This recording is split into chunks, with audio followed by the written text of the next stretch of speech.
friends. মই আকৌ আজি আপোনালোকৰ ওচৰলৈ আহিছো এজ এ হোম মেকাৰ আজি আপোনালোকৰ ওচৰত মই ড্ৰাই কেক কেনেকৈ বনাব লাগে হেতুকে দেখাম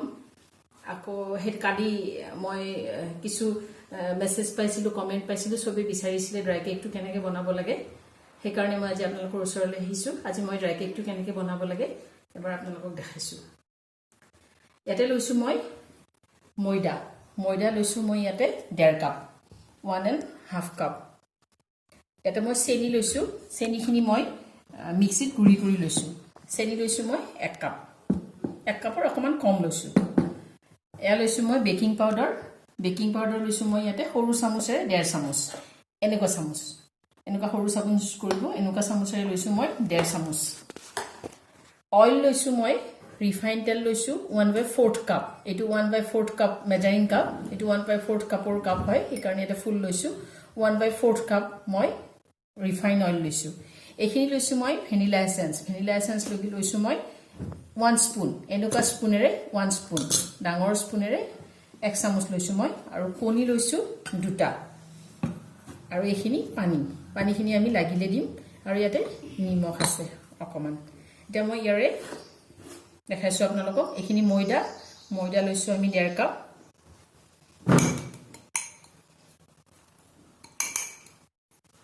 এটো ময়দাখিনিত আমি চেনি দি দিছো এয়া চেনি 1 কাপ চেনি 1 কাপৰ অকমান কম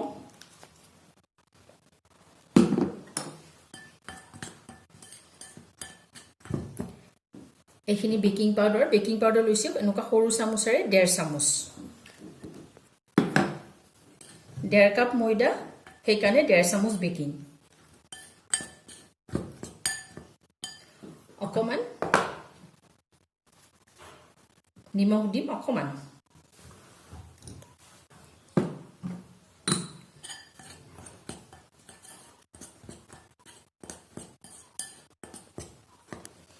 the 1/4 cup মই এটা ৰিফাইন দিছো 1/4 কাপ এই ড্ৰাই কেকটো বহুতে নিজৰ নিয়মমতে বেলেগ কৈ বনাই মই কিন্তু মোৰ নিজৰ প্ৰসেছত অকমান সিম্পল কৈ কম খৰচত হোৱাকৈ বনাই দেখাইছো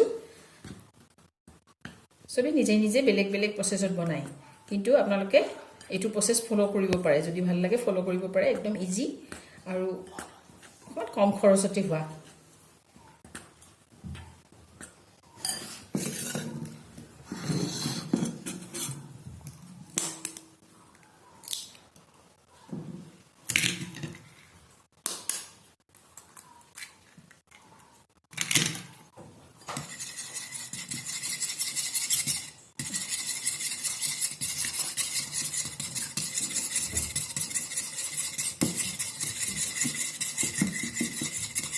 কণী দুটা ইয়াতে দি দিম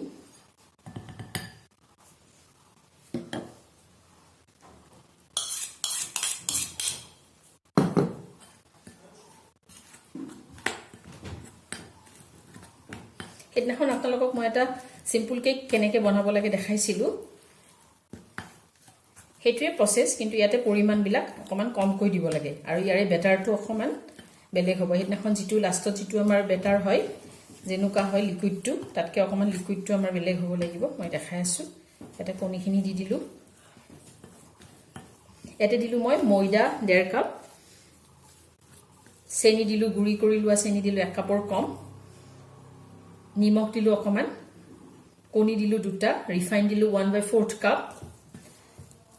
এটা ইয়াতে ভ্যানিলা এসেন্স খিনিও দি দিছো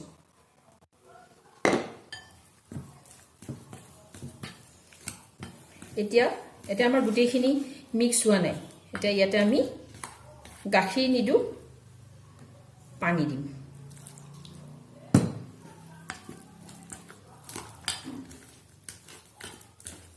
কালি মই ড্ৰাই কেকৰ কিছু ফটো দিছিলো ফটোখিনি চাই বহুতে মেসেজ কমেন্ট কৰিছিলে ড্ৰাই কেকটো কেনেকৈ বনাব লাগে দেখাব লাগে মই এই কাৰণে মোৰ নিজৰ প্ৰসেছত মই কেনেকৈ কেকটো বনাইছিলো ড্ৰাই কেকখিনি বনাইছিলো হেতু আপোনালোকক দেখাইছো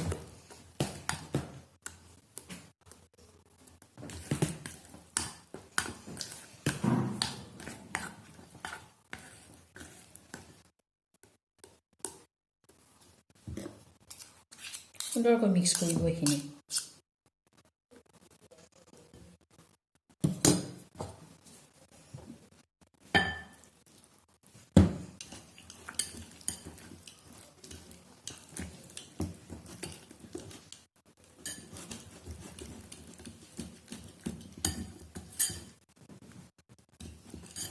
দেখিছে এনেকুৱা হ'ব লাগিব বেটাৰটো হেতনাখনৰ আমাৰ যেটো কেক বনাইছিলো মই কেকৰ বেটাৰটো ইয়াতকে পনিয়া আছিল আজি অকমান পনিয়াটো কম কৰিছো এখিনি হৈ গৈছে এটা মিক্স দেখিছে এটো মই মাউল লৈছো সিলভাৰ মাউল ইয়াতে মই অয়েল ব্ৰাশ কৰি লৈছো আৰু ময়দা ছটিয়াই লৈছো এটো আপোনালোকক হিতাখন মই দেখাইছো কাৰণ মই ৰেডি কৰি লৈ আহিছো আচ্ছা এখিনি হৈ গৈছে বেটাৰটো সাইডত এনেকুৱা হৈছে বাস এটো আপোনালোকে ইয়াতে এটা দি দিব আৰু এটো মই বেক কৰিম আপোনালোকে যদি কুকাৰত বেক কৰিব বিচাৰে কুকাৰত বেক কৰিব পাৰে আৰু যদি অভেনত বেক কৰিব বিচাৰে অভেনত বেক কৰিব পাৰে মই কিন্তু অভেনতে বেক কৰিম অটিজিত বেক কৰিম মই আপোনালোকে যদি বিচাৰে কুকাৰটো কৰিব পাৰে সেম প্ৰসেস মই ইদিনাখন দেখাই দিছিলো কুকাৰৰ ঢাকনিখনৰ ৰাবাৰ হুইসেলটো খুলি ল'ব ভিতৰত কেৰাহী ষ্টেণ্ডডাল ভৰাই দিব আৰু তাৰে ওপৰত আপুনি মাউলটো দি দিব তাৰছত 45 মিনিট বা 40 মিনিট এটো অকমান সোনকালে হৈ যাব লাগে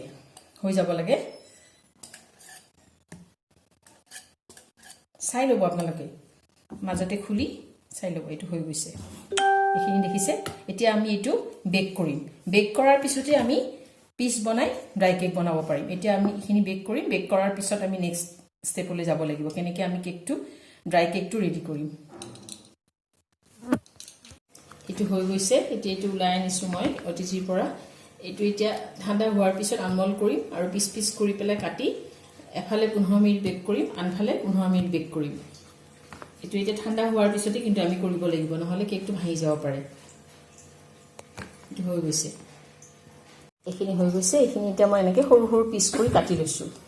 এতিয়া মই এখন অটিজিৰ ট্ৰেখনত দিম এনেকৈ দি পেলাই 15 মিনিট এফালে 15 মিনিট আনফালে 15 মিনিট আকৌ বেক কৰিম আপোনালোকে যদি কুকাৰত কৰিব বিচাৰিছে কুকাৰটো কৰিব পাৰে মই কিন্তু অটিজিত কৰিম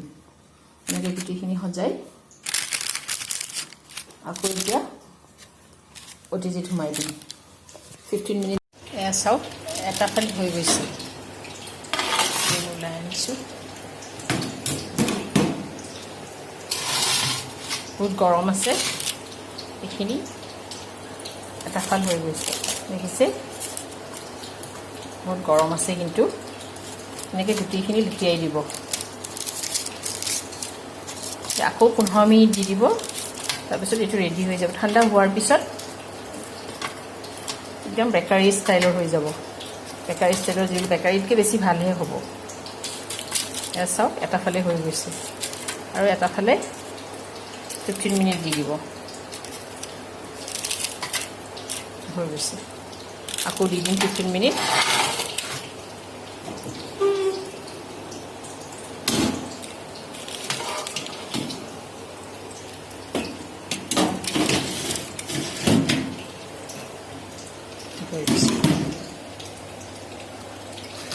আকৌ 15 মিনিট দিছো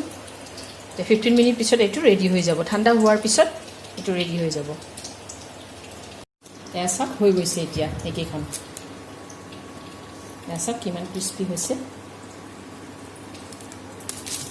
দেখিছেনে হৈ গৈছে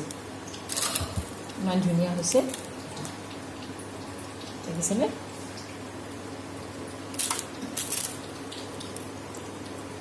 এসা ক্ৰিস্পি হৈছে বেকাৰী টাইপ হৈছে একদম একেখন হৈ গৈছে এতিয়া এটোৱে আমাৰ ড্ৰাই কেক যদি আপোনালোকে মোৰ ৰেচিপিটো ভাল পাইছে তেনেহলে মোৰ পুৰবিজ কিচেনত গৈ পেলাই লাইক কমেন্ট শেয়াৰ সাবস্ক্ৰাইব কৰিব থ্যাংক ইউ